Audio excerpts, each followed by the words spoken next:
Hi, guys. I'll be your representative face until Darcy gets here.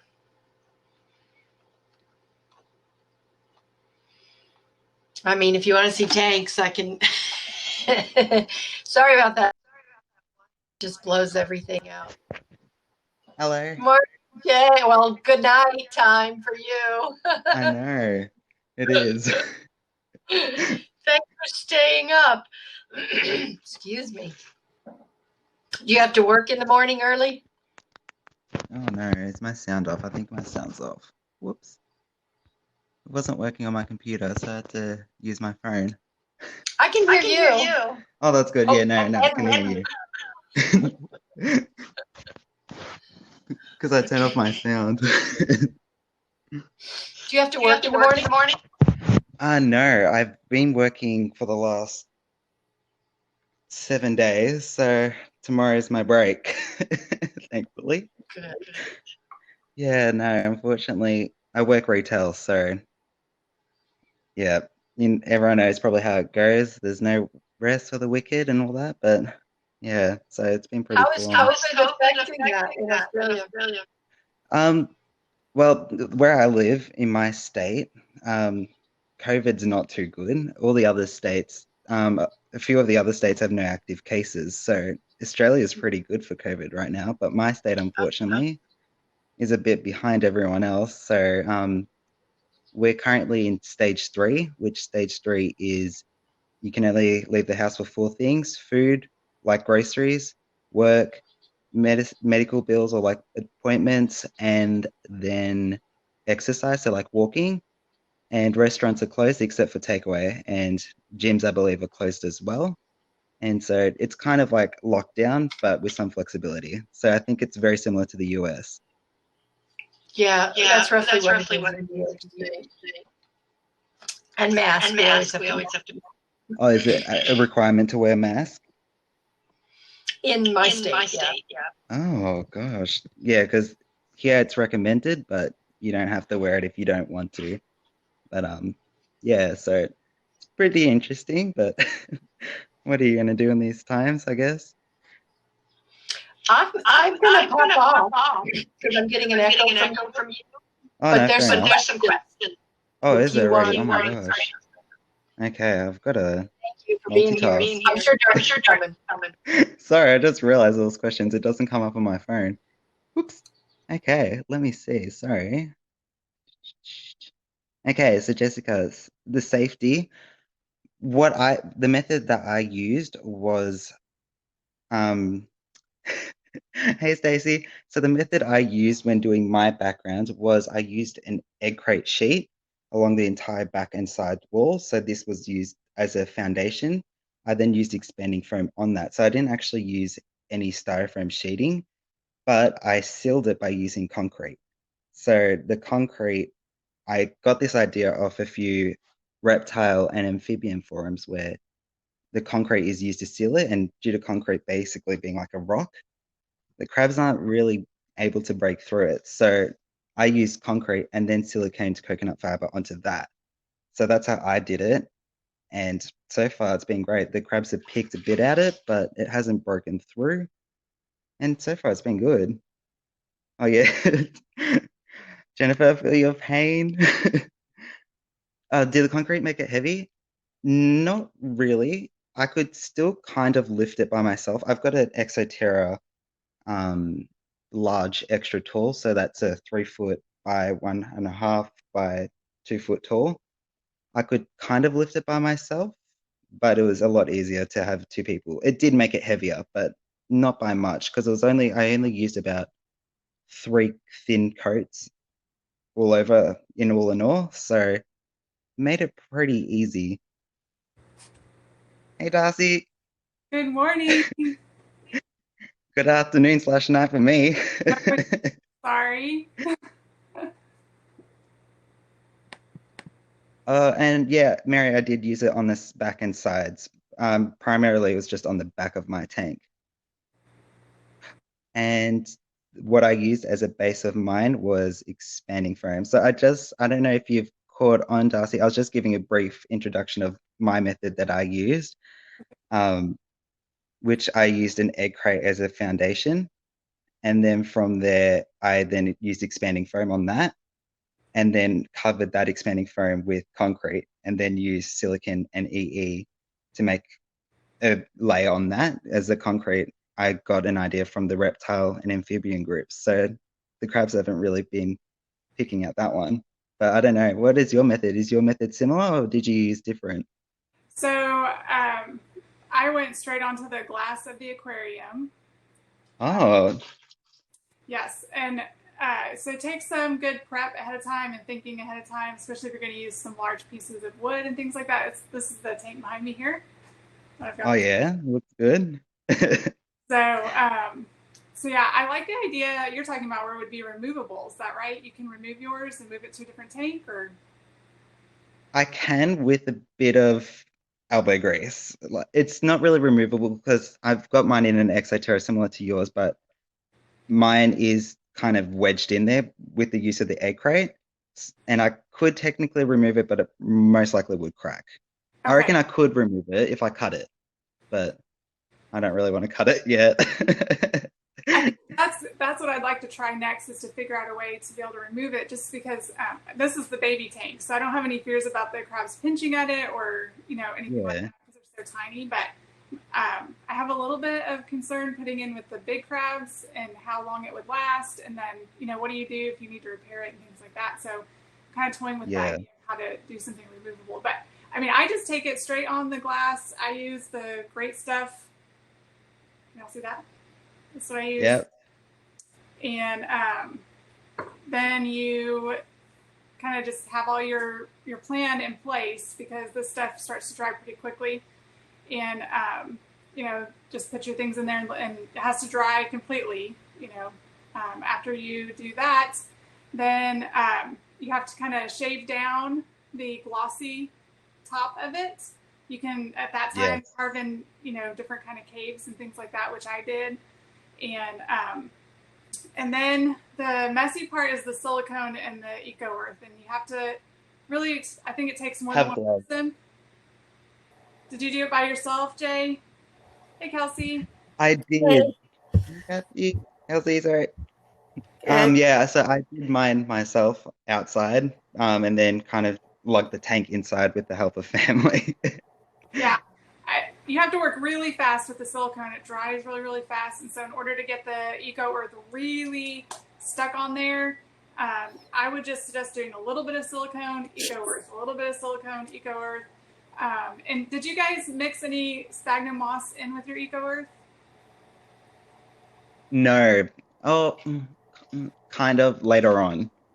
If that makes sense. Did what? Did you add sphagnum moss with the eco earth when you put the? No, I in my forest side I have the cocoa fiber, but and not any moss or anything. Okay. Sorry, I just had a cat come in and decide to scream. Yeah, Stacey, that was the case for us too. At our first time that we did that, we did not. We didn't get the eco earth moss kind of mix on the silicone quick enough, and so it ended up in this tank actually ended up falling off pretty early on. But the silicone is there; it's just the pretty eco earth part isn't there anymore. The other thing that, and I don't know if you guys experienced this, but we used clear silicone the first, or white. I'm sorry, we used white the first time. We ran out and then used clear. And so then you can see the great stuff, or it just looks white when the eco earth falls off. And so the second time that I did a custom background, I used brown silicone, and that looks a lot better. It's harder to find. Oh, in Australia, it's impossible. I searched high and low for black or brown, couldn't find anything, and I'm like, I'm not paying for US shipping. So, no, yeah, I 100% agree with that one. Yeah, I didn't even look, honestly. Yeah, I had a hard enough time trying to find silicone that was safe, so. Yeah, have you guys talked about the silicone? No, I was giving a basic rundown of mine because I had a few questions of what did I do, so I just gave a basic rundown before everyone else popped on. But yeah, so in Australia, there's not really much option for silicon, or silicone, I guess. We say silicon. But so I used a product in Australia called Sally's, which is aquarium safe.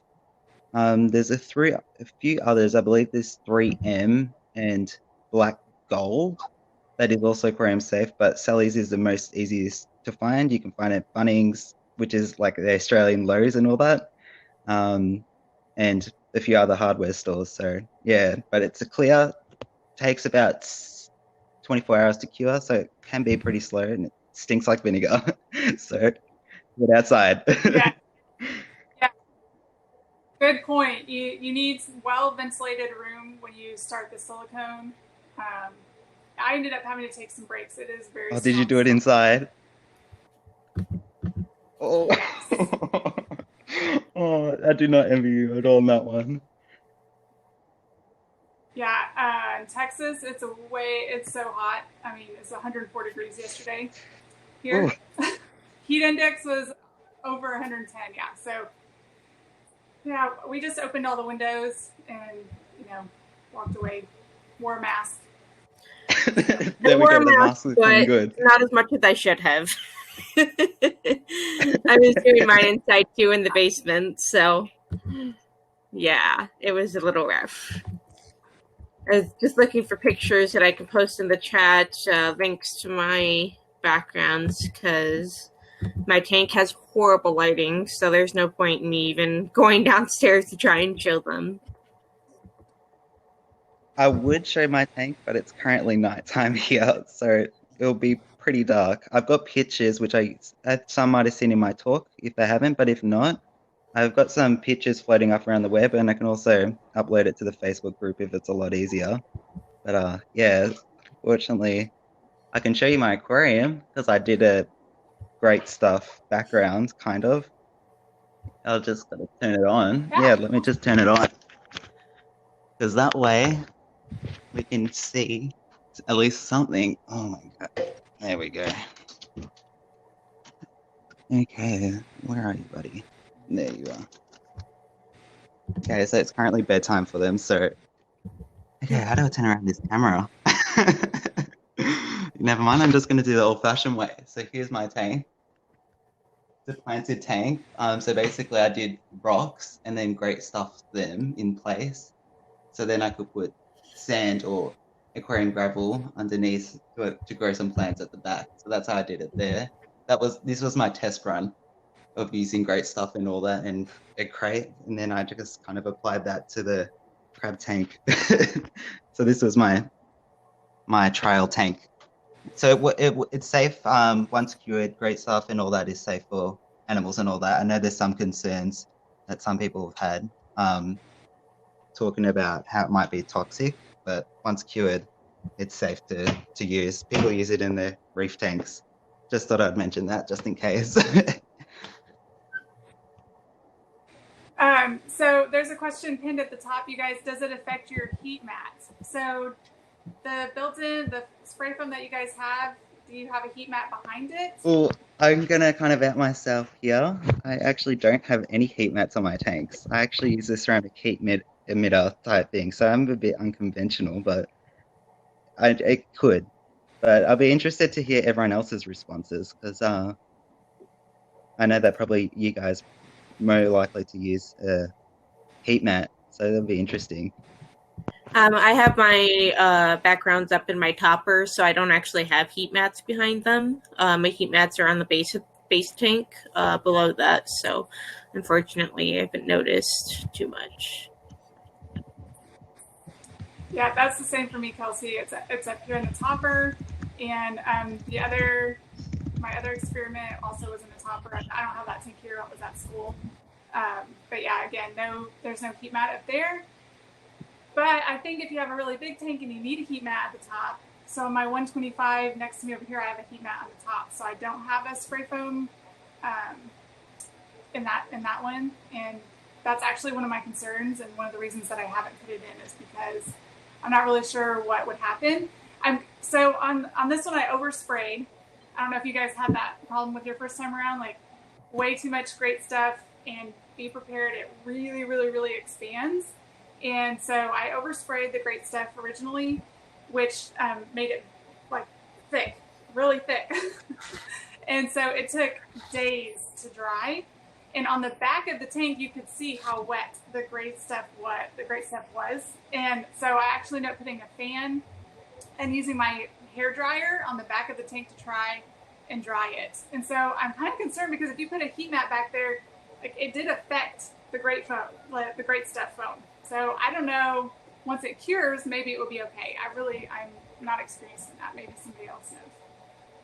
Yeah, my heat pad is on the side, and what I'm trying to show you right here is, can you see the glass in the back? They've dug all the way through the foam right there and hit the glass. Yeah, They're making their own caves. So did you just? they've got Yeah. ledges and tunnels and flower pots, but right there, they've dug a hole all the way to the glass and they collect in there. It's kind of cool. But they leave the foam is left behind for me to clean up. They don't eat it. And they're doing a little picking at the top too. This is hard backwards. But I mounted flower pots in mine, ledges, soil logs. And it's only half of the tank because this is my vertical tank. There we go. Oh, God. I'm back. That's awesome. Sorry, phone trouble. I love it, Stacey. So Stephanie asked about building backgrounds on a sheet of foam or chloroplast and try and make it removable. And I did actually build mine on sheets of foam, but they're so heavy, especially the beach side, that I still silicone them in because I wanted to make sure they wouldn't fall. So yes, you could. It would be a good idea. Just depending on what materials you use, you would have to be careful as to whether the tabs would actually hold it up well enough, especially if you have heavier crabs and the climbing on it and everything. That could pull it off really easy too.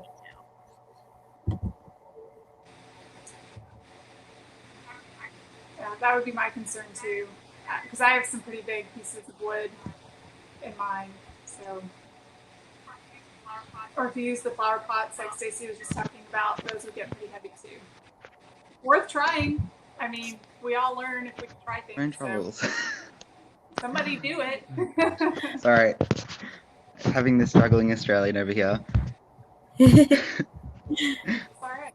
Oh my God. Technology. So we have quite a few of you don't guys kill me. watching. What are your questions? Have you tried? Have you run into some problems? How can we help you? How can we help you? Hey, there we go. I think it's working. Okay. Sorry, I'm using mobile data, so it's a bit like, woo. Yeah, that's what I was just noticing, Mary. So I think I fixed it just now. But let me know if it's still happening. Test 1, 2, 3. Test 1, 2, 3. Yep. Sorry, I think I might have got a bit of echo from my phone. Sorry. Plus, it's me struggling. It's nothing changing. Ugh. You know, warning had to happen. Yeah. Oh, gosh. I need bed. Because I just noticed a question from Sue. She's in Australia, and hardware stores here, for whatever reason, don't know why, they don't actually sell egg crate or lighting diffuser. So if you want to buy it in Australia, you're going to have to go to like a store that sells plastics or aircon or like an air conditioning type of store. I know that in the US and whatnot, it's a bit more easier to source. Don't know why it's here. I had trouble as well, so it took a bit of digging. So you might need to do some digging in your area.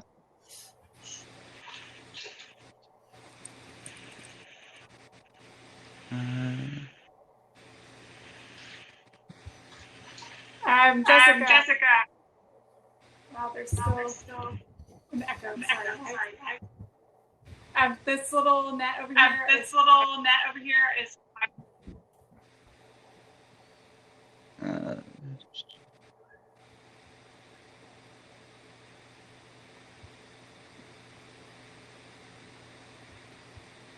Is that me? Sorry if it is.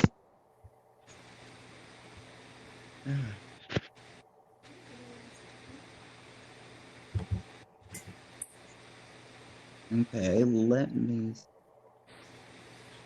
Let's see.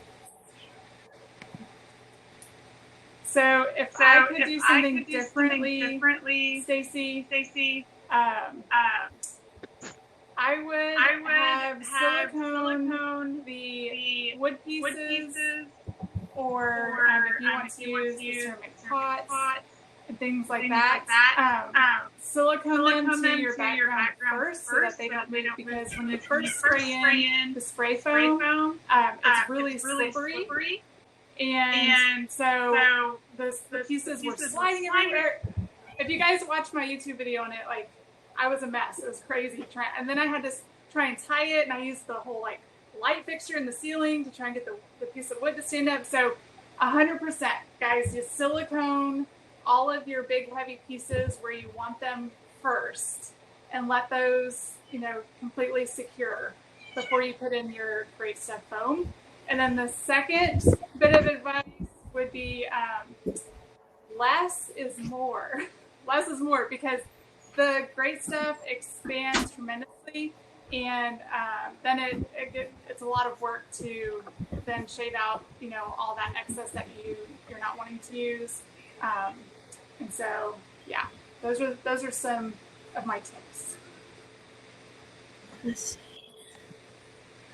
If I could do mine differently, I would have ordered a lot more spray foam, and I would have been much more careful. So I discovered that if the spray foam is past the expiration date, it will not work at all. And so I had at least 2 different cans. And I mean, these are, I think they were like $10 a can or something like that, that were completely useless. So that was extremely frustrating. Yes, it's cat. My cats are wrestling and I can't get them to stop. So sorry. Anyway, I would also try to do it outside, and I would also be extremely careful about if you can't do it outside and you're doing it inside, put like a sheet or something that you don't want underneath it, because I definitely have spray foam on the carpet in that room now. So, and that stuff does not come back up.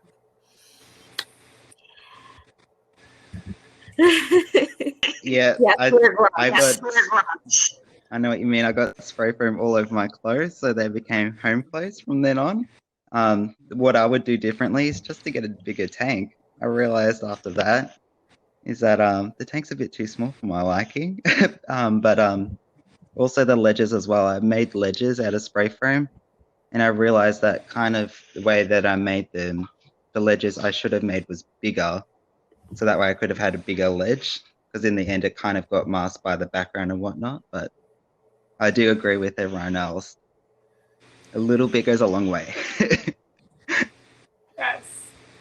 Yeah, I also got silicone all over like 5 different t-shirts, and that stuff doesn't come off either. So I made a whole huge mess. Yeah, I found the silicone part to be messier for me. And I think I just wasn't prepared at how fast it would dry and how quickly I was going to need to work. And so you're wearing gloves, and you're spreading. I thought I was going to be really nice and just so nicely. No, it doesn't work like that. I was just squirting it out and then rubbing with my gloved hand, and I'm trying to pack on the Eco Earth as quickly as possible. It was a big, huge disaster. But yeah, so you have to have like all your ducks in a row, guys, to have all your products ready and help. Like, honestly, if you could have help, it'll be easier for you. If one person could be doing the silicone and the other person putting on the Eco Earth, that would be great. So, Stacey also asked if you can reuse the spray foam if you don't finish the can. And in my experience, no, it dries coming out of the little tube that they include with it. It dries coming out of that, and it ends up being completely useless. So you do want to plan on using all of the can, or if you end up, you'll end up losing one pretty much if you stop midway. So.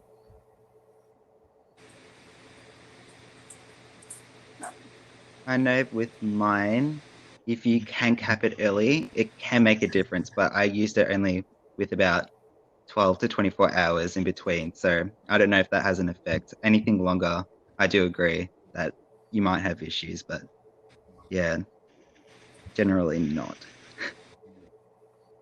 I kind of like the idea of paper mache as specifically for something that's meant to be short term, that you hide some treats in it or something like that. Like crabs like to destroy things so much. I mean, make fun little shapes or something for them specifically to destroy. Why not? Kind of like parrots.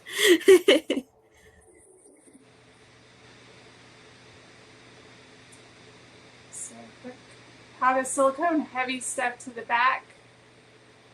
Spray foam, carved dry foam silicone. Oh, yeah, Dan, that's a great idea.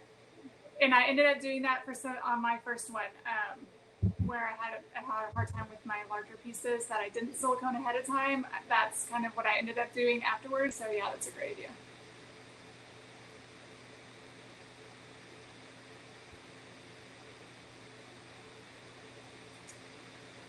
Stephanie's wanting to know if Elmer's glue is safe. Stacy?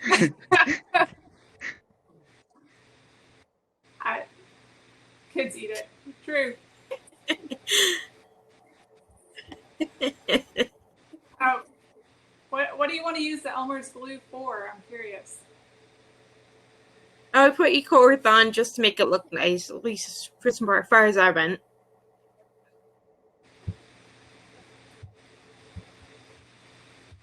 Oh, gotcha. Yeah, the paper mache.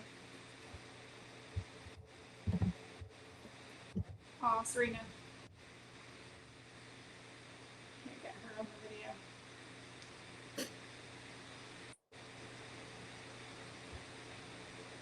So if you guys haven't tried the sphagnum moss in your Eco Earth for the finish, I would suggest it. I think it really gives it a natural look, and the crabs will eat it anyway, and just gives you some more 3D and texture kind of look. And you can make it heavier in some places than others. So where I carved out caves, I took silicone and on the back glass of the tank and put a bunch of moss inside of that cave. But, you know, eventually that'll be gone because the crabs will eat it. But they'll still have a nice cave. It's interesting because I put in like rocks or gravel when doing the concrete and use that as a layer on top as like the visual interest, and that also they use it to climb. But I didn't decide to use sphagnum as much as I probably should have. So that's really interesting and good thing to notice because yeah, they do love to destroy it regardless.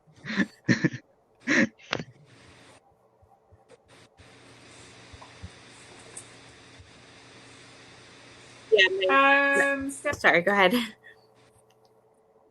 Were you answering hers?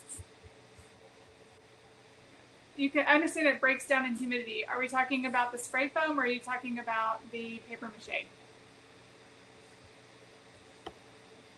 It's the glue, the Elmer's glue. I might be wrong. Okay. Yeah, I think so too. Yeah, I have my entire beach side is all like the back, and one side is all lava rock. And I chose the lava rock thinking it would be lighter, and they're still so heavy.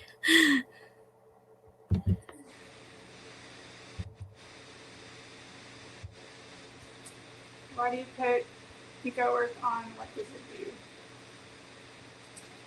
I think it's mostly aesthetic. Because really, once they climb on it, it can rub off. And so the silicone is really what is sealing the great stuff and making it safe to be in your tank. And so that's why you put the silicone on first and be generous with it, guys. Like really do a good job with your silicone. I probably used 3 tubes in this topper of silicone. So it takes a lot, but I have caves. Like I have ledges and caves and stuff, so I want to make sure I got those covered really well. But then, yeah, the Eco Earth, and for me, the moss, it's really just aesthetic so that it looks more natural. You know, this is yellow, And so, depending on your silicone, if you get clear, for sure you're going to want, I mean, I don't know, maybe you want a yellow background, but I just wanted it to look more natural, so that's why I used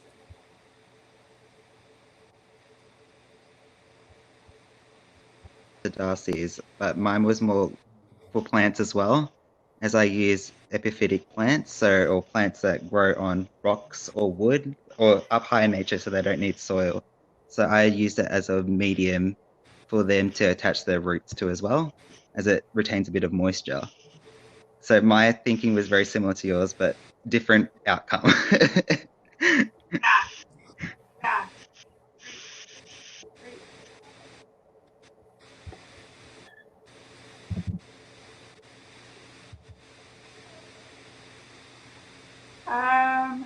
Okay, so if we spray foam directly to the glass, can you repeat how you held it up? I siliconed mine.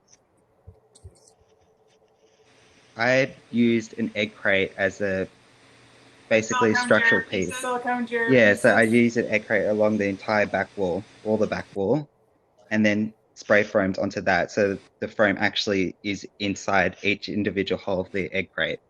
And so the egg crate is kind of like the bones, and then the spray foam kind of just clings in there and holds on. So, and when it expands around the egg crate as well. So it goes behind it too. So it creates a really good adhesion to that.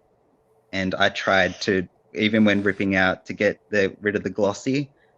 That took a bit of work, and it didn't ever like even slide out or pop out. So it really stayed in place because it expanded to the tank and also to the egg crate as well. So that's how I did mine.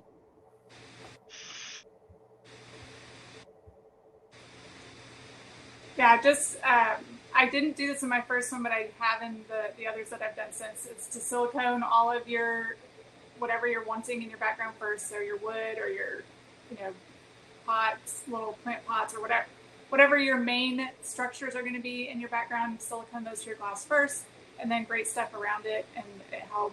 I mean, it's held great, so I haven't had any issues with it. Yeah, I tried. I sprayed all the great foam first, and then tried cutting into it so that I could silicone the corkboard pieces I was putting in for the forest side, and it was such a pain in the butt. Like, it worked, it finally worked, but it was so much harder than if I had just spray foamed around it, honestly. So I would definitely do that differently next time too. Because using the egg crate also made it easier because I got to zip tie everything on. So I didn't use any really silicone until the outer layer. So that silicone in Australia is a bit expensive. I don't know if it's the same in the US. So that was also part of my reason. Zip ties are normally like, what, $1 for a pack? So I got to zip tie all the pots and whatnot to that. So my reasoning, I try to keep it on a budget, even though it didn't really work out. But yeah, so it's interesting. But yeah, I do think the silicone method is a good one. What did that say? Something else to be careful of is don't get too carried away with how much stuff you want to put in it, and especially if you're not building directly onto the tank, make sure you keep double checking whether the background will fit in place. It can get a little tricky if you build it outside of the tank and then try to put it in. It can get a little tricky fitting it in if you put stuff that's too far. I ran into that issue with my Troya wall. I had some pieces that were kind of sticking out too much out, so that they ran into the ceiling and stuff. So it ended up working because it was a nice tight fit, so they helped keep them up. And especially the same thing with the rock wall. I was really happy that it was such a tight fit because I was so anxious that it was going to fall or crack the glass or something because it was so heavy. But yeah, having the tight fit helped, but you want to be careful about it because it's a very delicate balance.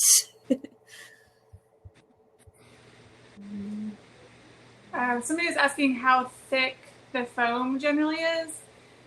I thought, Erica, yeah. How thick is the background generally? So really, this is going to depend on what you're wanting to create in your background and the different structures that you're wanting to put in there, because you do want it to be supported. So I have a piece of cork ground that's like this long, but it sticks out vertically, and so I had to have a pretty thick background to support that much weight. And also, I wanted to carve out ledges and caves in mine, and so I needed enough foam to be able to do that. But you don't have to do it that way by any means. I mean, you could. The second one that I did wasn't nearly as thick. It was maybe this thick at the end after I had done all my carving and everything, because it was going on a much smaller tank, and I didn't want it to protrude. It's a topper, so I don't want it to protrude into the bottom tank, so it looked awkward. So really, it's kind of preference, in my opinion. I don't know. What do you guys think? No, I agree. Mine was pretty thick because I started out with styrofoam boards that were already like that thick, and then built on top of that. So, but I had enough space in my toppers to work with it, honestly, so it wasn't that big of a deal. But it would definitely depend on your tank and how much space you're wanting it to take up. So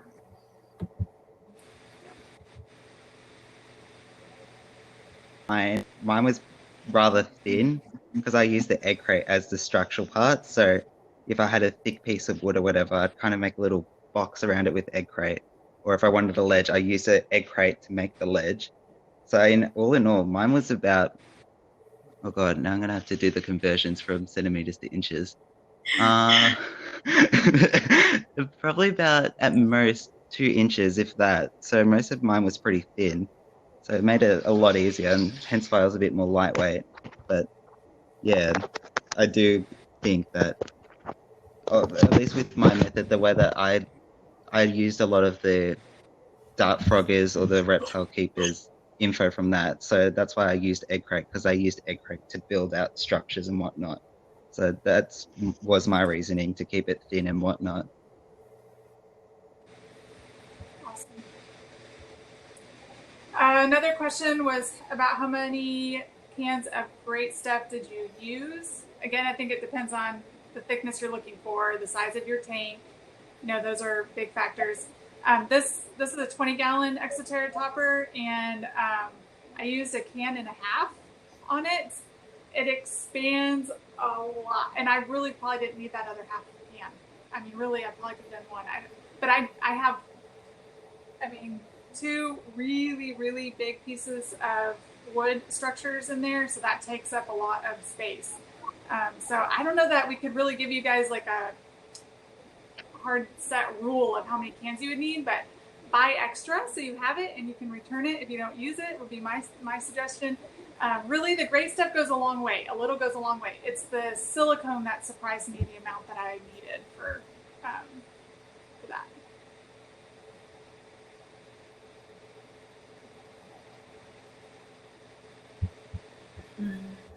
I ended up using, I think it's same as Serena, 1.5 as well, cans.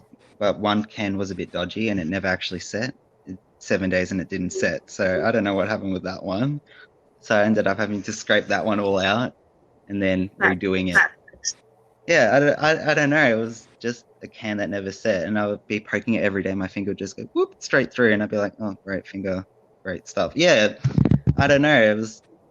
I just think it was just a dodgy batch, but it never set, so it was a bit hard to say because that kind of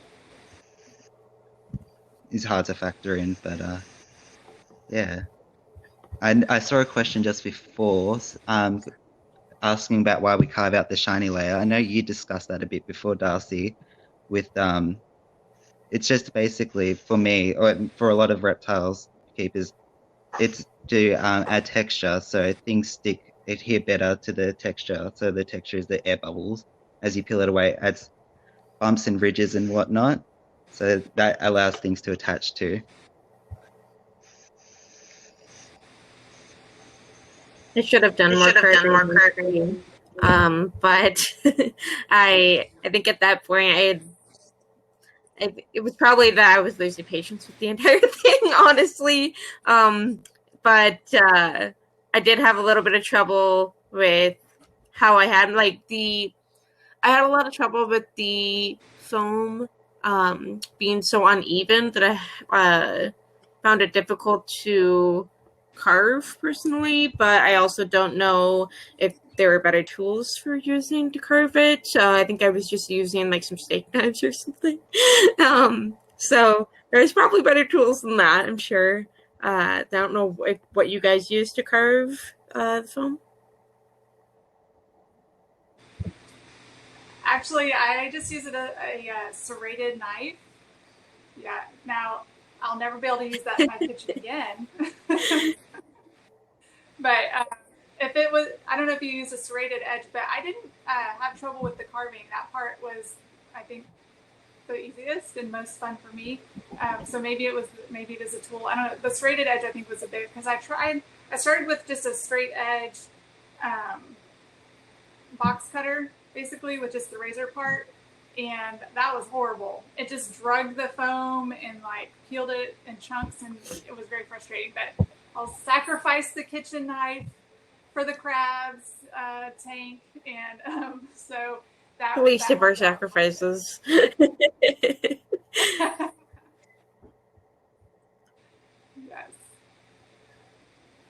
This tank is 29 gallons tall.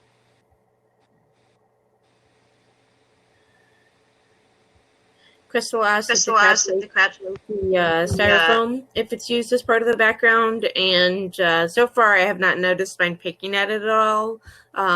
Stacy said that hers have dug at hers, but that didn't seem to be eating it. They just left little piles of silicone as they picked away at it. So I think they would probably, I mean, it's always a possibility with anything you put in their tank, but if you keep an eye on it, I don't think they generally would, especially because they have plenty of other things in the tank that are usually are edible. So. Yeah. I see a good chat going on about the kind of silicone, and if you guys are Lycos members, then you could do a search, and there's pictures and links, and I'm pretty sure Stacy linked it up above in this chat as well, if you guys, so that you can see the exact kind of silicone. But yeah, it's been talked a lot about in the Lycos. If you're not a part of Lycos, come join Lycos. Lots of great info over on that Facebook page, so join.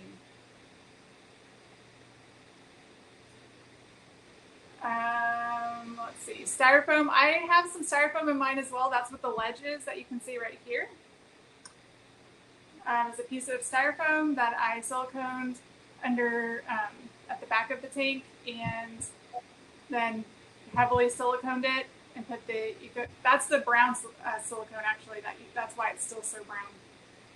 So if you can find the brown silicone, guys, that is the way to go for sure. But it's held up great. So this is 29 tall, so it's only 12 inches deep. And these are 20-gallon exoteras, so it's 18 inches deep. So that's why I had to do the styrofoam ledge, was to cover up that gap. And it's worked out great. Of course, this is my 2018 captive bred baby tank. So they're just little crabs in there. Approved, Jessica. I don't know how to do that, Mary.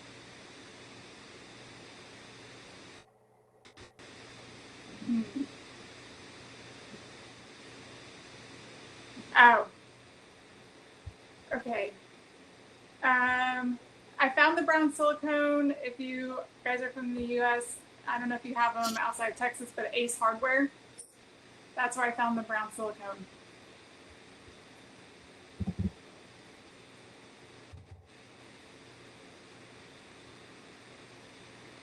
Serena. Like just down the road, probably Serena.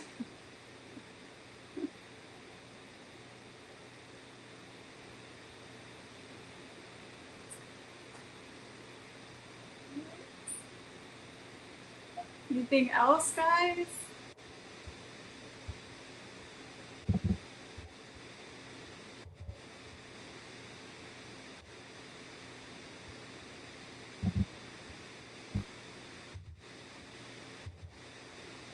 Crazy.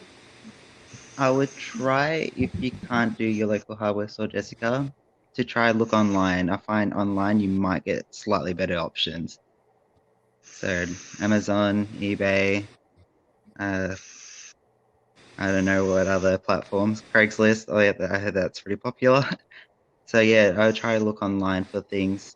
If you can't locate them, you can normally either find a network online or find items online.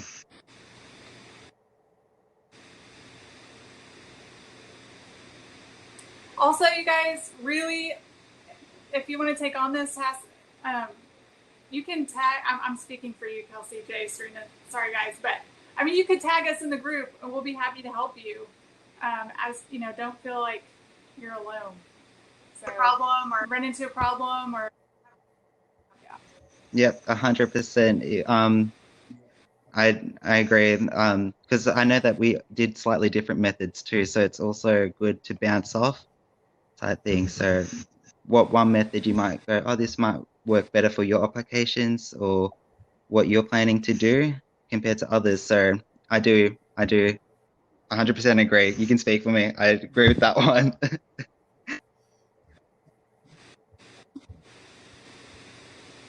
I don't pay much attention to the Facebook groups that they shared, especially right now, but I'm hoping to get more involved again. So I keep an eye out for questions, or feel free to tag me. It's the best way to get my attention, and I can help as much as I can too.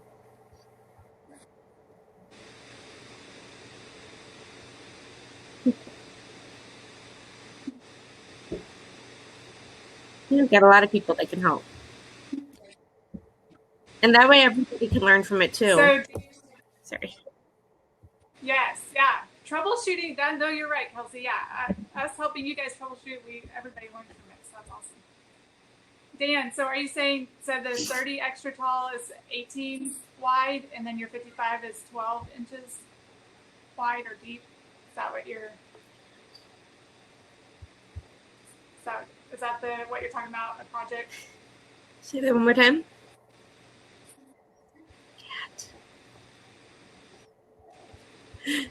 Cats are being very annoying this morning. I wish they would go outside.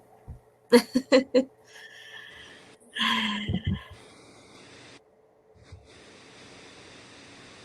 did I stabilize my topper? Okay, so yeah, great question. All right, this is very technical. Not at all.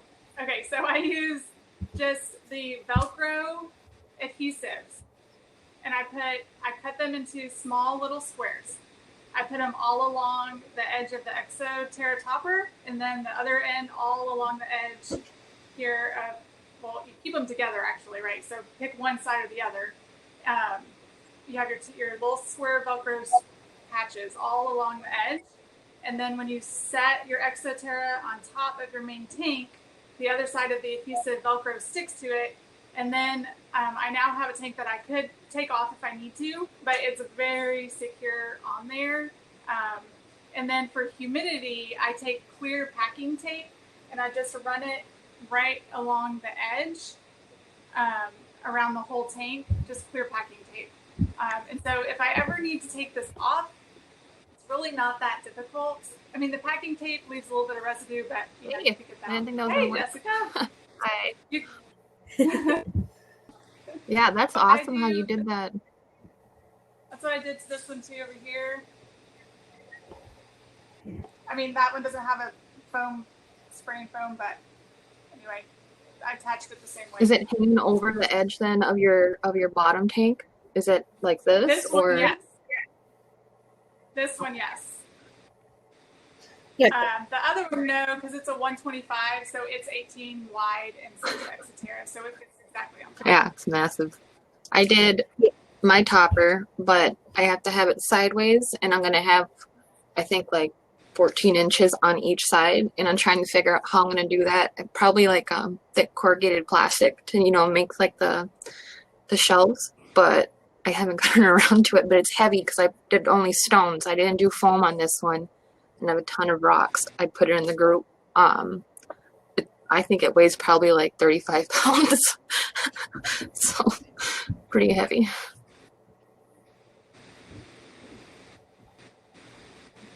Yes, I used the sticky Velcro as well, and I just did straight strips like for the entire length of both of them, all the way around. And my base tank had metal support, so that actually was perfect because I could still do Velcro securing that side of both my Exoterras.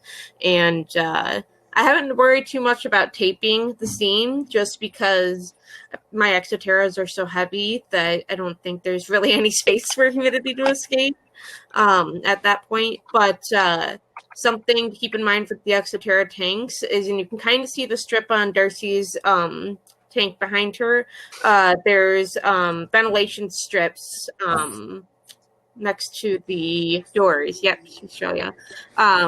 So I did have to put tape over those because those are actually ventilation holes.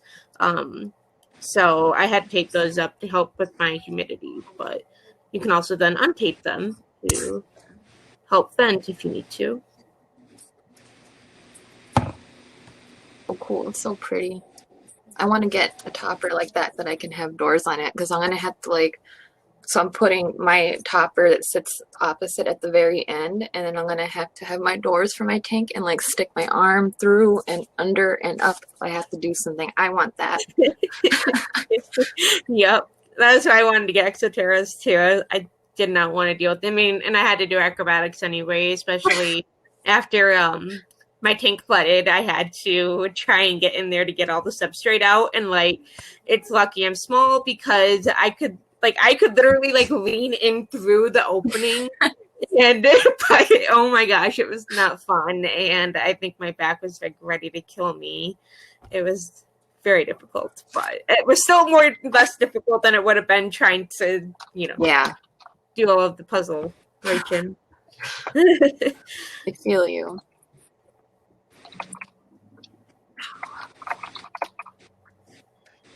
Did you guys already share the link for your video, Darcy?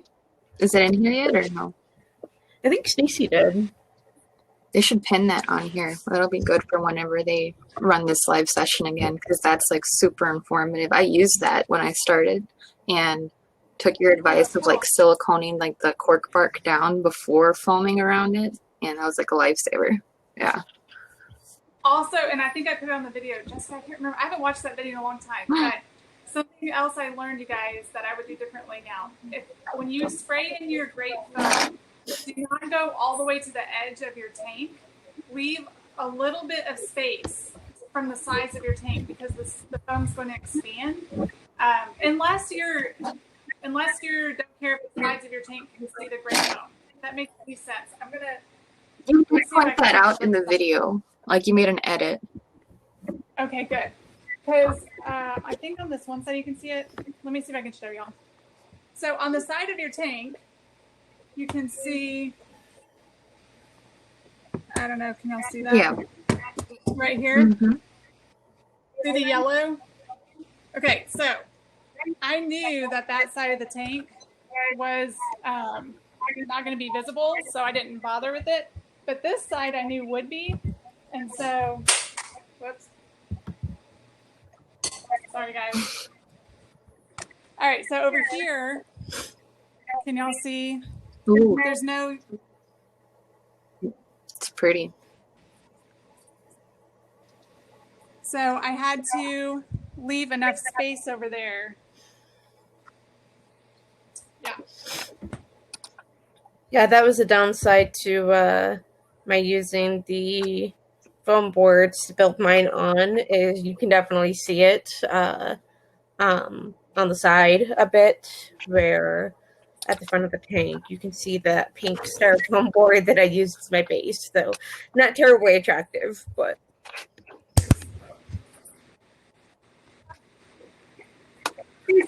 and I've seen some people just decided to paint the side of their tank.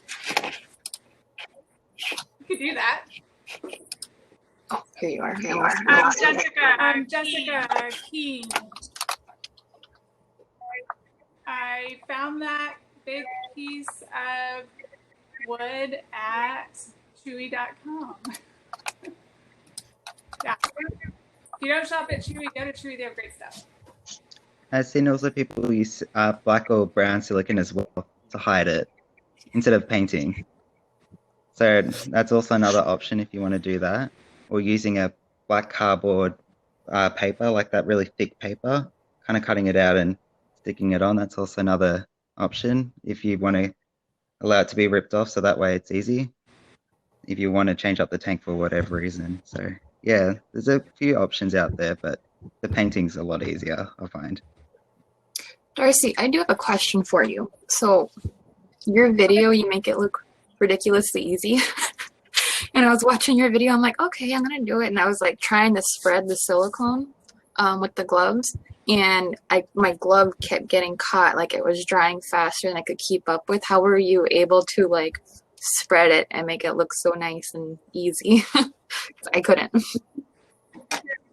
Yeah, totally. That is the hardest part Okay. of this project. To me, in my opinion, for me, the silicone is the hardest part. So, in the two tanks I've done since that video, Brooke and I like tag team it, right? So I spread a little bit of silicone, she puts on the Eco Earth. I spread a little bit of silicone, she puts on the Eco Earth. And it has to be that fast because that's how quick the silicone dries, and that's why your glove is dragging in it, is because it, yeah. And I think more. Okay.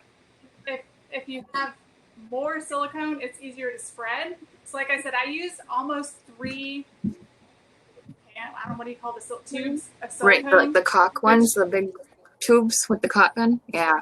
Yeah. And so if you have more of it, it's like easier to Yes. I also found the same thing of just, I actually just grabbed a cheap paintbrush to sacrifice to the altar of the crabs. And I found the same thing of, I would just spread out a whole bunch of like a huge pile of the silicone, and then just use the paintbrush to paint it over, and then get the Eco Earth on it right away, and just kind of did section by section that way. That was the easiest way I found to do it. So did you use brown silicone too, Kelsey and Jay, or no? No, I use clear. And how'd that work for you after you put the Eco Earth? Did it stay, or can you still see some of the pink? Yellow. Mine's pink. Well, actually, well, let's see. For that one, I used the background that came with the Exoterra. Okay. So, I think there's starting to be some parts coming through, especially with the crabs climbing on it and everything. But because the background that they include is kind of already colored to look kind of foresty, like rock, wasn't that big of an issue for me. So. I don't know about you guys. When I was doing I had bubbles, like air pockets. Did you guys get any air pockets too? I had a massive one, and I'm like, I guess that'll be a cave. And I'm sorry, Jay, I was asking if you used brown or regular. I'm sorry. Myself on mute and unmute because there's a bit of audio issue, so I'm keeping it very DIY. But I use clear because in Australia, clear is really the only option. I tried to look for black or brown. Okay. I couldn't find anything, so yeah. But I just used, similar to Kelsey, I used a paintbrush and kind of like dabbed it on a bit here and there, and I found that works best for me. But for some reason, silicone took forever to cure for me. But it might be just Australian silicone or something. It's a bit slow. So yeah, but Australian summers, or at least when I did, it was more like spring. So it was kind of cold, more humid, so it takes slightly longer because you guys might have done it more when it's warmer or whatever. So that might have been part of the issue too. Keeping it cool allowed it further time for it to cure.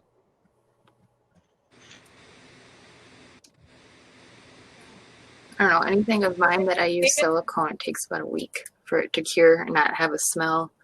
And well, I'm from Texas, West Texas. Yeah, I miss it. Dry heat, high temps. And then I'm here and it's humid and muggy and everything takes longer to set and to dry. So I think I'm with you on that one, Jay. It took ages for everything. My pools take forever to set for me. Jessica, I'm glad you brought that up. So the curing, the smell of it and everything, guys, make sure that you leave your spray foam background, whatever tank you're doing that in, it needs to be aired out until you can't smell that strong smell anymore. It probably is going to take different depending on your own environment where you're living and everything. But for me, as Jessica, it took a couple weeks of letting my tank totally air out before I could attach it. It is very, very strong smelling. So make sure you give yourself that time. I've lost probably a ton of brain cells with the stuff that I've been making for my shop and whatever, and it was too hot, or it was rainy outside, or it was winter, so I was doing it upstairs, and I was in here all day, and I had a fan going, and I had the windows open, and my husband came in. He's like, oh my God, and his eyes were watery, and he's like, how are you breathing? I'm like, what? He's like, you don't smell that? But I think it just killed like my smell for a few days. I didn't know. I'm like, oh, this isn't that bad. Maybe it's better silicone. No, it's just, I probably killed something I shouldn't have. Oops.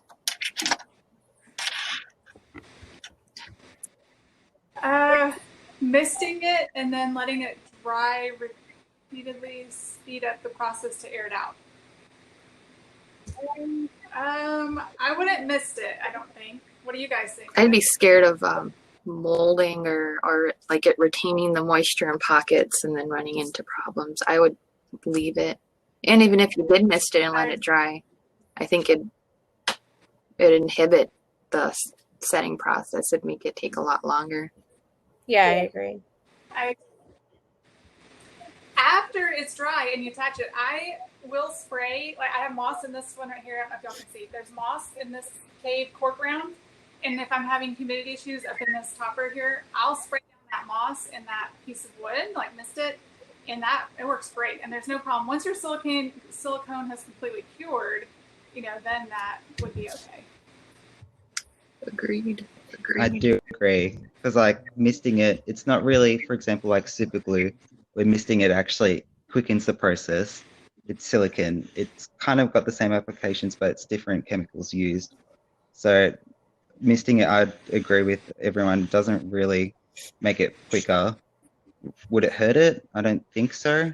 Maybe if water kind of gets underneath it, it pulls it to bubble up, but I don't think it'd really do much. I think best bet is a fan blowing on it, keeping it outside even, and keeping it warm. That's probably the best way to go about getting it to quicken or not smell like vinegar. Yeah. Jessica, you asked about air bubbles. Yes. Earlier. Yes, definitely. I think they're kind of inevitable, maybe, because that's kind of the characteristic. But like massive? I mean, I'm talking like tennis ball size. I got one. I probably messed it up, but it was huge, and I just did the cave. But it was so everything else had set and it had hardened, and I'm like, okay, like I'm good to cut it. And I went to cut, and in that bubble, it was still gooey and stringy. And so I tried cutting it, and then I had to smear it along the sides and then carve it later. But I don't know if you guys ran into that, because it was like a gourd, the inside. It's nasty.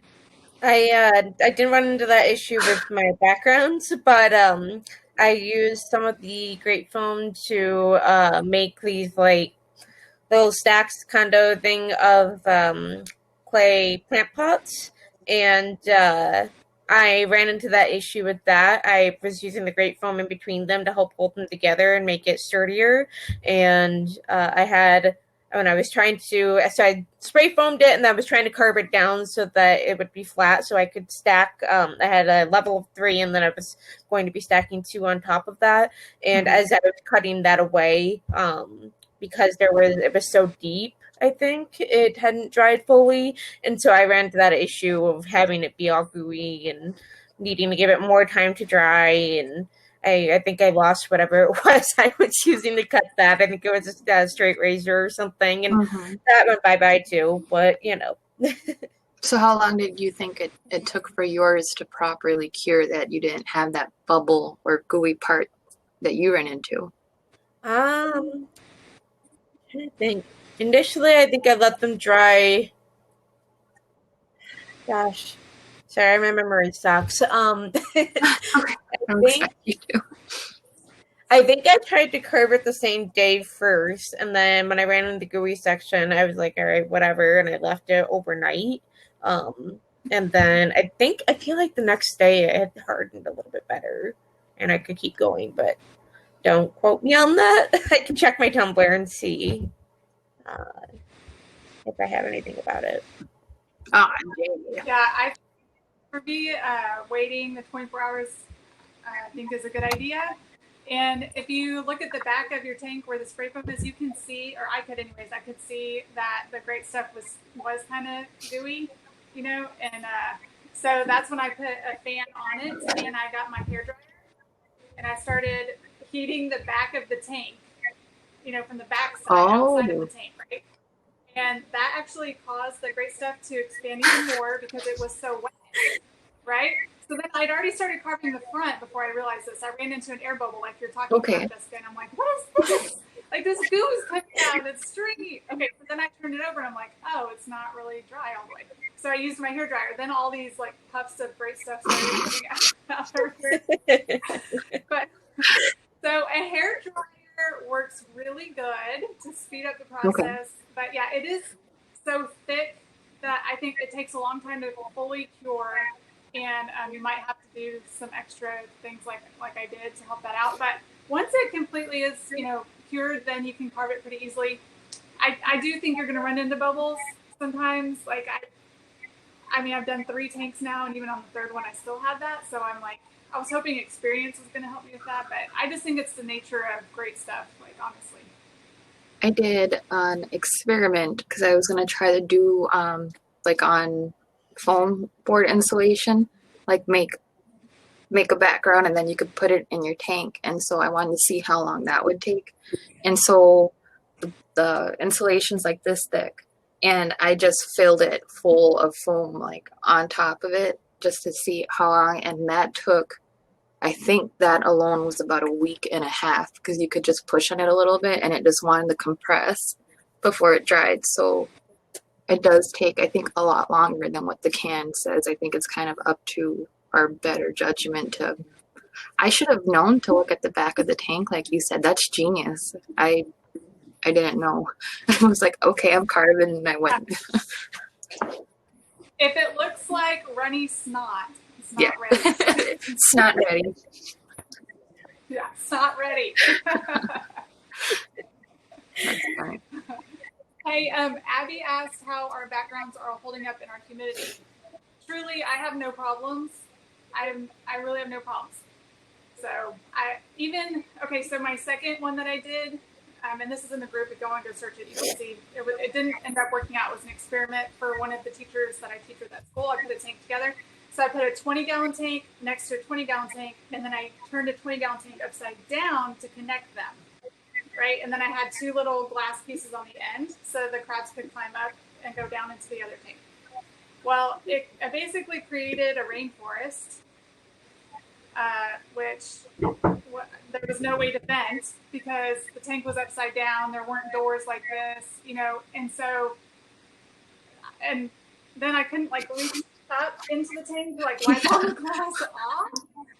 So it failed miserably. We flooded her tank within, I think it was about 4 months. Wow. So that'll tell you how much condensation can flood your tank. We were keeping an eye on it, so no crabbies got hurt or anything like that. Like we knew this wasn't working, and we were keeping a close eye on it. But it had a spray foam background in that topper, and the spray foam was totally fine. There was absolutely nothing wrong with it. I can't use it because my experiment didn't work out, but yeah, it was fine. So was it just building the humidity in between those 2 tanks to like make it like why did it flood? Yeah, so the humidity was going up into that 20-gallon topper and literally creating droplets on the roof of that tank and like truly raining down because I couldn't get my hand up into that tank to wipe it. I'm sure the crabs liked that though. They were up there all the time. All the time. Yep. Now you got me thinking. I want a rainforest where it will not collect something. Yeah. That sounds like fun. Not the flooding, the droplets. Yes.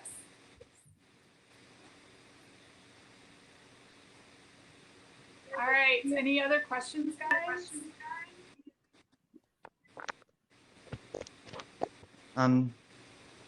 Yeah, I reckon maybe the rainforest, you could kind of use that to your advantage and make like a little water dish underneath it. So it collects all the water droplets. And it'd probably be like a massive water dish, but I was just trying to think of like Or a ways moss of pit. how it could Or a work. moss Yeah, yeah. I don't know. I always try to think of ways how I can overcome things so I can get it to work. Because I don't want to Yeah. redo it again. So if I can try to like DIY and MacGyver a solution, I'll do that. I should try that. I should set it back up here at home where I can monitor, or in my own classroom. So my teacher friend, she's just starting in this hobby. Ooh. And so that was kind of like a lot for her to take on. So I was trying to take her my tank in my room and her tank in her room and my 6 tanks at home. And I'm like, okay, we got to do something more for you. That would be really cool, though. I mean, there has to be something like your pools and then a moss pit, or I mean, if the crabs liked it that much, were they like becoming daytime active too, or no? They were out all day up there. Yeah, her kids loved it because, yeah, they were always climbing around in the topper. I gotta do it. I want the rainforest. I warned you. I warned you of the You problem. did. I'm gonna try it. I won't put any crabs in there. I'm just gonna try it with all the extra tanks I have that I don't want to get rid of because I'm hoarding tanks, and then we'll see how it goes.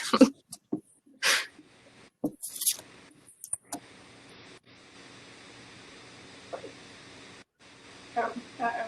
Bye, Kelsey. Thank you. Bye. Good luck with your kitty.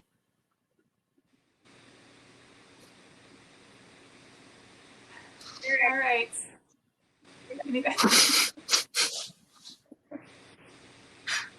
It's funny. I'm sorry I was so late, by the way. I thought it was 9:30 Central Standard, not 9:30 Eastern. I know the 2:30 thing's coming up, so I'm so sorry. I felt horrible. No, no worries. No worries. Jay, did you say that you had pictures on Lycos of your topper? I might. If not, I can post them. I've got them on my phone, and if not, it's easy to take photos also. I'll do that one. But I've got them floating around on a few of the forums, a couple of fish forums and whatnot. So you might have seen it around there if anyone goes on the fish forums or whatnot, and some of the hermit crab forums. It should be on them. But yeah, I should post it. I've been meaning to do it for a while, so it's good kick in the butt to do so.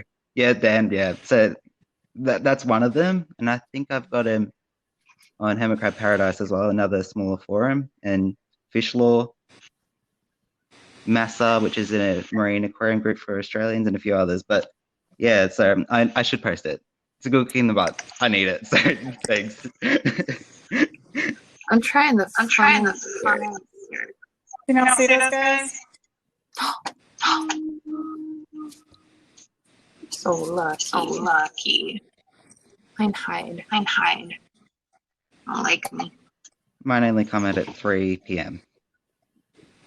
You Every do day. not. I'm like ghosting. No, I need to post it.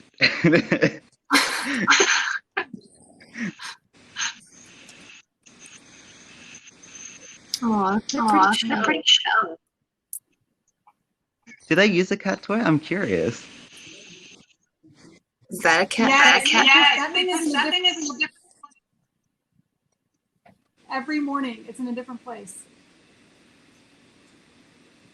This crab coming up to the window is the one that comes and greets one of my students every single morning. Man.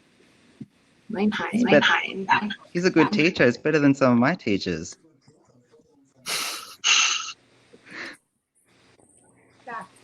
Yeah. His class period every day, he comes straight to the tank in my classroom. And that little crab, he's not out, but he comes to the glass to, like, he puts his little claw up to say hi to him every day. It's such the craziest thing. Sweet. Just that one student. I need a crab like that. Mine just run off when they see me. Yeah, mine run away like Freddy Krueger. I don't know what's going on. I'm like, I just want to love you. They want nothing to do with it. They're like, don't look at me. I have to like kind of like dig through my bed and like peek over the edge to have a good look at them. Otherwise, they're just like, no, I'm out. I'm going straight back. And I'm like, guys, I've had you for a good couple of years now. Like, you can chillax. Like, take it easy. You don't have to run away. Let me love you, okay? Just a little appreciation for the love, just a hi, and I'm happy. It's adorable.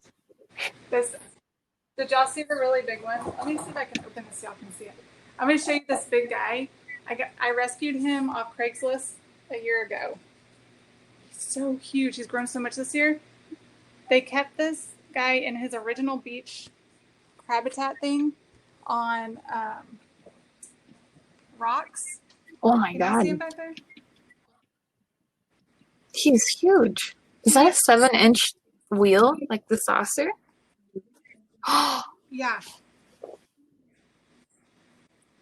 Oh my god. You're the one shy. It's like, How big's the shell? Like, how big of a shell does he take? Sorry, I got Aussies, so might never get that. That's a 2-inch shell. 2-inch shell. Oh my gosh, that's crazy. Sorry, now I Sorry, guys. Oh, He's huge. yep. He's huge. I know. Big boy. Yeah. So What's so crazy about that? He never had salt water. This lady had him in the original beach like carrier, no humidity, no heat, like this little tiny thing, and there were 2 of them in there. And no salt water, pellets, no sand. Like, how do they? That's crazy. He's Basically, probably the ultimate taller than that.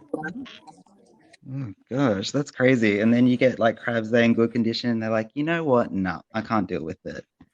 It's just interesting how they work. I think PPs tend to be a lot more hardier than a lot of the other species, particularly like Aussies.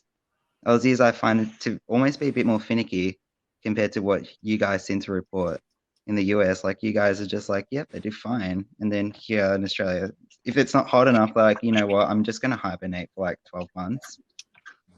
Type thing, and they just don't come back. Like, I have to keep mine at like 30 degrees Celsius, which I think it's about 86 degrees Fahrenheit. Otherwise, I just like will just stay underneath the sand for like 9 months and just not come up. Like, it's interesting because, yeah. And then So are those what species are you talking about?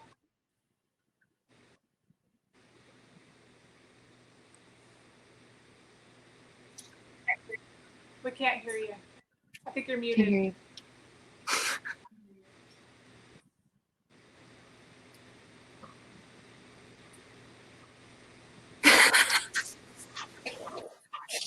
You're too much, Darcy. Still can't hear you. Honestly, we're not messing with you. We can't. right, my mic You was are. off. My family needs to invest in one of these. Okay. So now you have to tell us again. Okay, so where the Aussies come from, where they're naturally from tends to be dry and hot, or dry and warm. So they appreciate more of the heat rather than humidity. So normally above 85 degrees Fahrenheit, that's when they actually start coming out. Otherwise, they kind of refuse to do so. Well, you guys seem to go, oh no, they do great in like lower temps, but generally around about 80 degrees Fahrenheit. But with my crabs, heat is the main thing. I find humidity, if it fluctuates, they don't seem to care as much. But if it gets like a degree too cold, they're like, no, I can't handle it type thing. They just run off and dig down and wait until it gets warmer, which is so interesting. Yeah, pretty much. So, if you have Aussies, do they like to climb as much like the purple pinchers and stuff like on your background? Does it also 100%. like for them? Oh, 100%. One of mine loves to like just stay at the background in general, like all the time. they also like to swim too. So I consider them very close to the E's or the Ecuadorians in terms of behavior and general temperament, judging by what I read online. I've never kept PPs or E's, so I'm just talking from other people's experiences. So they're very similar to that. They're a bit crazy, a bit wild. They live up to the name of being a crazy crab. Hi, Courtney. I don't know what Darcy is.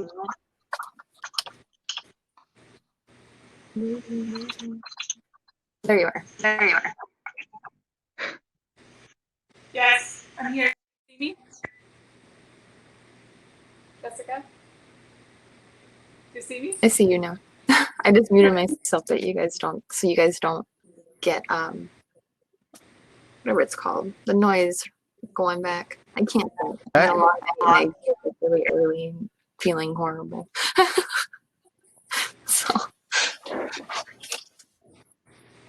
I had a question for you guys and I can't remember it now. What are other options that we can put like into background, like the 3D foam backgrounds? Because like on mine that I was doing, I put a terracotta pot in there.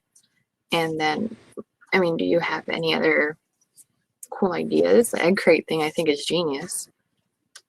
On that experiment one that I was telling you guys about, that failed, that experiment, I actually Great Stuff foamed in a extra saucer wheel.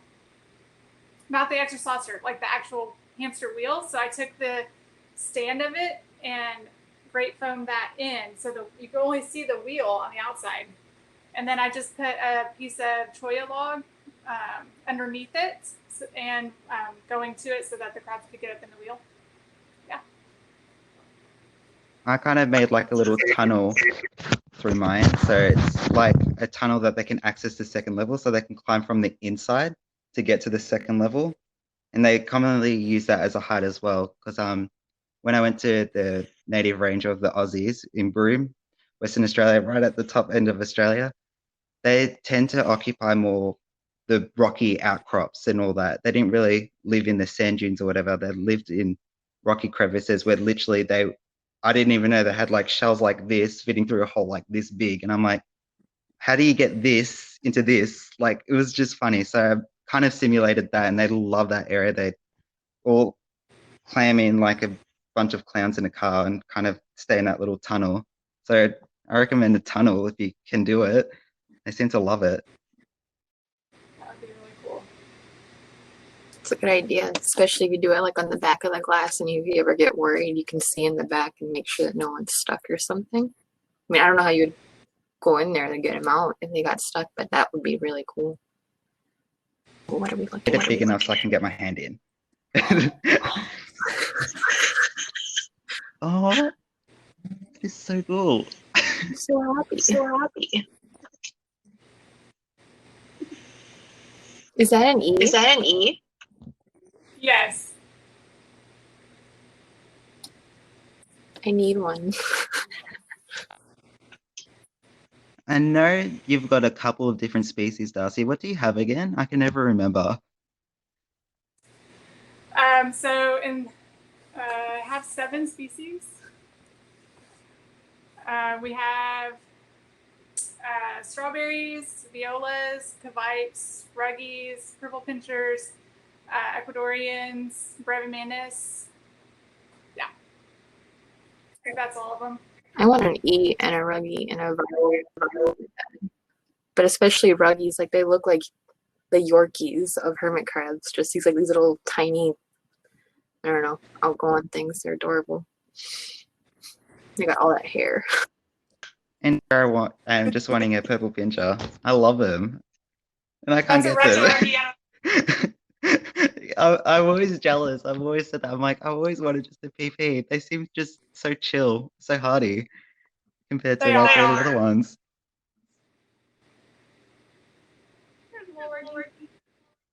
Oh, I absolutely love the sauces that you got there. In Australia, you don't really have them. They use them every. Oh, really? Hmm. Mm-hmm. Yeah. For sure. 。 .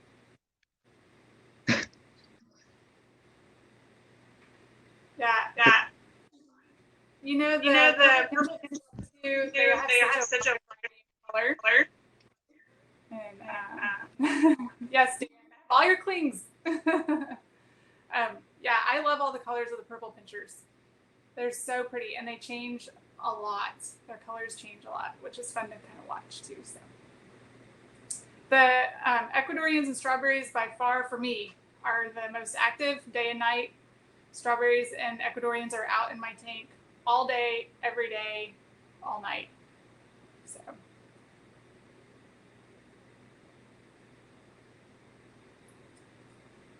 Do you have a straw? I've had him for about a year, and mine loves to swim, like more than my Aussies do. Type thing. So definitely, I do know what you mean by the activity of the straws. They are crazy compared to my Aussies. Like they go wild. So I know what you mean by that one. Because Jessica, do you just only have PPs? Yeah. I only have PPs. And they don't swim. They like to climb stuff, and they get kind of crazy, but they don't have like a set time of coming out. I was surprised earlier this week they actually came out at 6 o'clock at night, which is unheard of for me. And then they disappear for like 2-3 days. The two that I rescued, and then the other one. So in my 55, I had 3 crabs. Mary, the biggest one, had just gone down, the last to go down, but the first to come up. So I don't know. I'm terrified that maybe he found her buddies. She's a she now, I found out. But she came up, she ate a few days and then disappeared. And then she just came up again last night. So I don't know why they're being goofy, but like the moon phases, I know a lot of you guys see like increased activity, and mine it's like reversed. Or if it's raining, they seem like they're either going to be more active or not at all, and they'll just not even go for the food. They just get scared of I don't know what. And then mine does like clockwork at 3 p.m. One of them does a lap around the topper. Oh, not really the topper, like the top walk I've made of my background. Another goes for a swim at every clock at 3 p.m. And then at 4 they hide again, and then they come out at about 7 p.m. and they kind of chill for a bit. And then they literally, it's like clockwork. They have like a little structure. It's like I've never had this before. I've had it for about a year going on to 2 ever since I built this tank. They're just structured days of sleep, active, swimming. And I'm like, guys, you can do that whenever type thing. It's just, so I had a good chuckle when you're like, oh, 6 p.m. unheard of. It's more like with mine, if they come out of the unset schedule, I'm like, what are you guys doing? Like daylight savings? That's funny. I haven't seen my tanks other than this one Ecuadorian in my. They're here during the summer. These are my skull crabs that I've been showing you guys over here. But yeah, that one little Ecuadorian comes out for that little boy every day, and that's the closest thing I have to a schedule, and that's the only one that does it. So.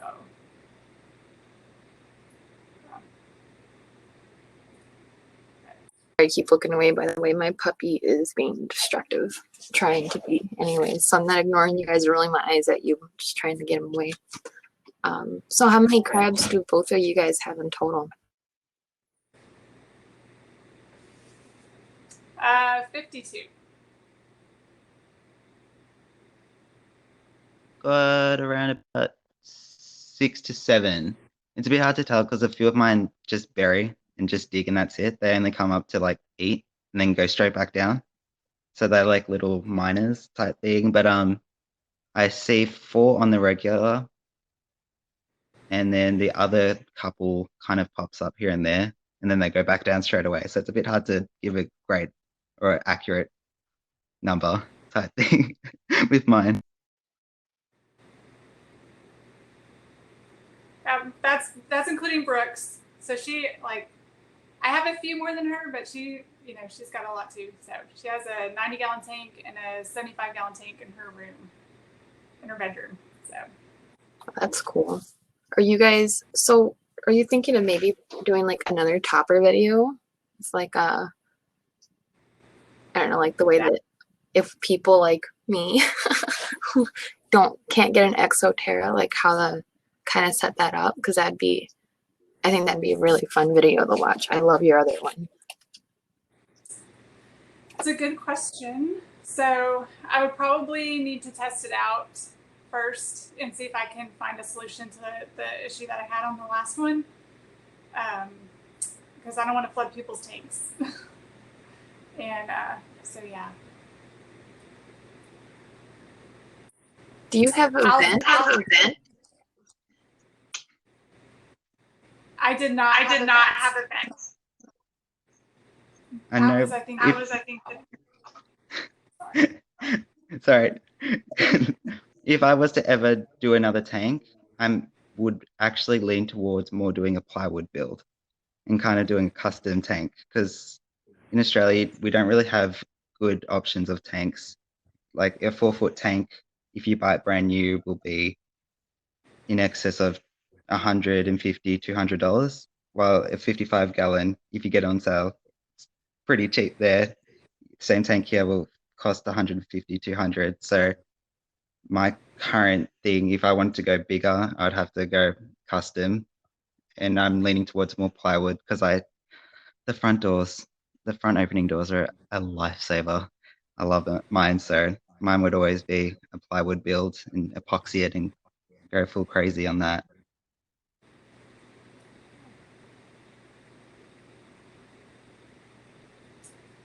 We are planning out a crab room, and we're going to be moving all of our tanks into the crab room, and so there will be some fun, exciting things going on in that build. So, yeah, it should be combined.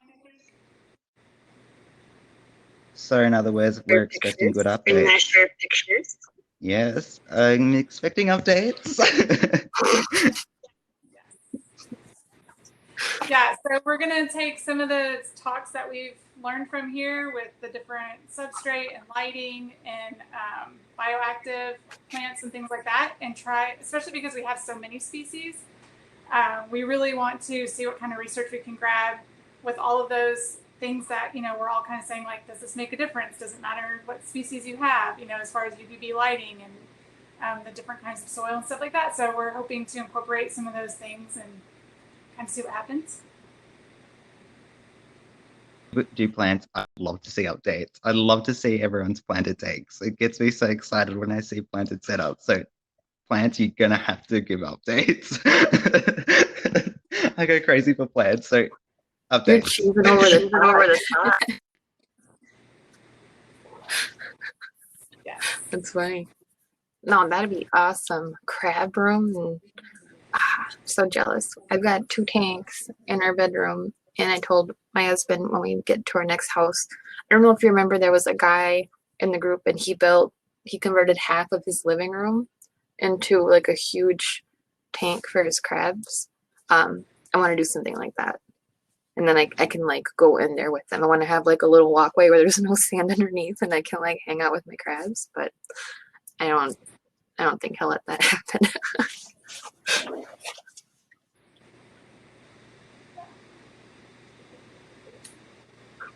Yeah, same, Kelsey. I've learned a ton at this crab con. I'm super. We were already planning on doing the crab room and combining everything. We had a lot of ideas, but after being here and hearing all these wonderful talks, I'm like, man, we have some great things to really try out and add to the research and.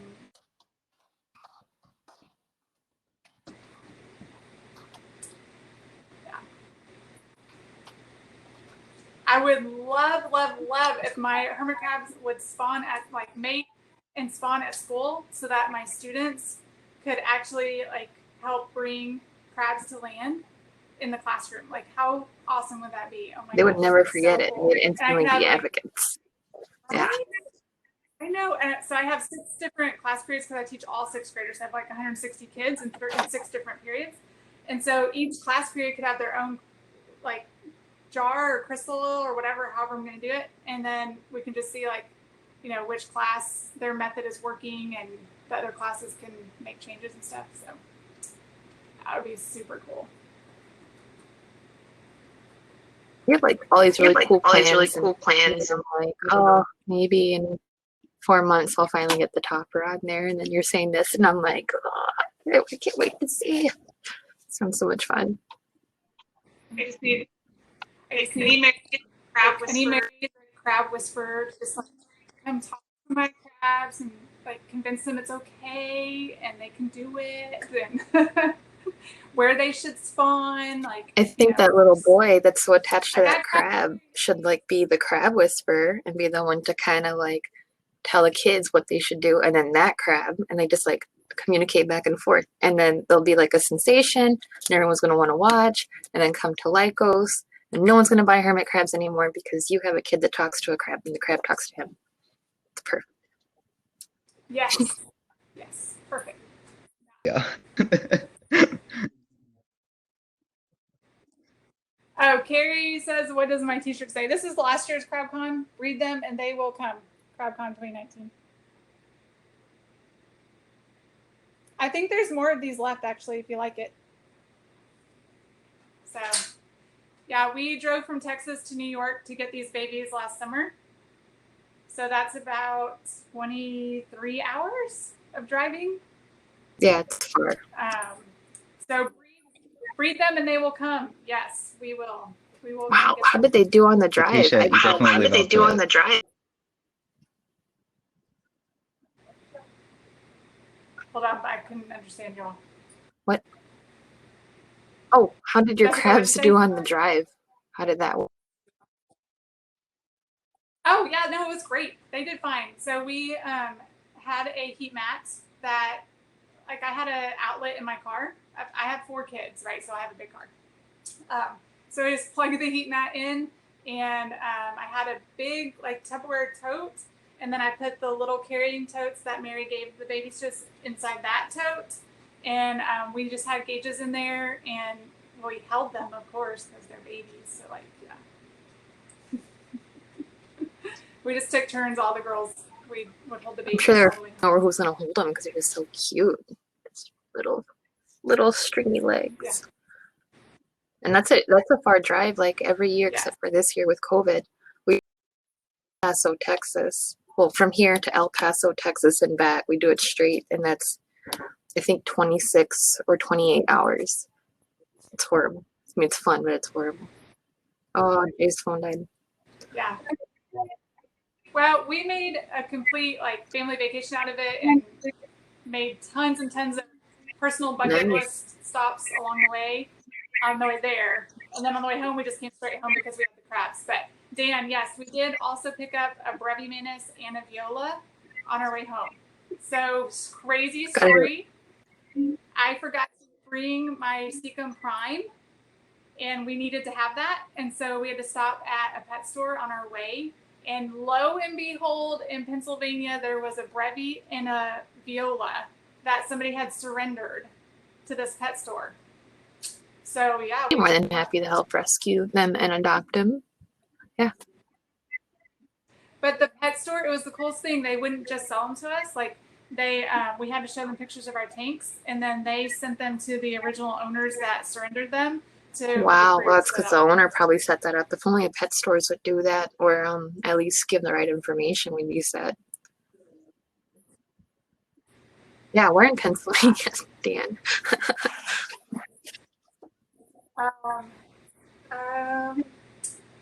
My phone dropped to the floor, but I think I have the name of the pet store, so hang on 1 second. Okay. Let me see if I can find it. Serena, do I want to mention what we talked about before? We talked about so many things. I don't know which thing I should talk about. Guys, I'm going to try and find the name of that pet store for you. It was an awesome pet store. I'm assuming it wasn't like a regular PetSmart or something like that. Like it was, that's nice. Yeah. Well, and we stopped there because somebody in Lycos had mentioned that pet store before. And so we're like, let's go support them. And then that's incredible. That pet place, maybe, is what Dan says.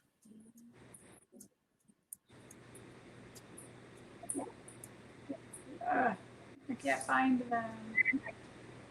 Yeah, I don't know. If I can find them, I'll post it in the group, okay? Will that work? That's awesome. Yeah, well, thanks for telling us. I mean, that's a cool story. Sure. I don't know. Is there anything else you want to talk about? I'm so sorry I got here as late as I did, but I mean, you're the one that has like the awesome toppers and stories. Yours came out so nice with your cork bark too. I couldn't get mine to like sink in and like mesh together like yours. Yours is slick. Still doing it first. The first time I didn't. The second time I did, but I don't know. Maybe the glass was too hot because I started this outside, and maybe I'm wondering if that's why I had the snot stuff when I was doing the foam. I think it could have been a little too warm because it either didn't want to come up to the level of the cork or it was like way over the top. So when I was trying to cut, I couldn't really cover some of the pink around the cork bark. But you guys did it awesome. Maybe I should do it inside. Yeah, I did mine inside. And then I just opened all the windows and I had a fan going and I wore a mask. I did. Okay, well, are we? I think that's good. Of course, y'all can just tag us with questions on the group. Be happy to help you out. I don't know if you can hear the kids. They're up and being crazy. So I'm gonna head out to go wrangle. Thank you. Sounds good. Thanks, guys. Bye. Bye.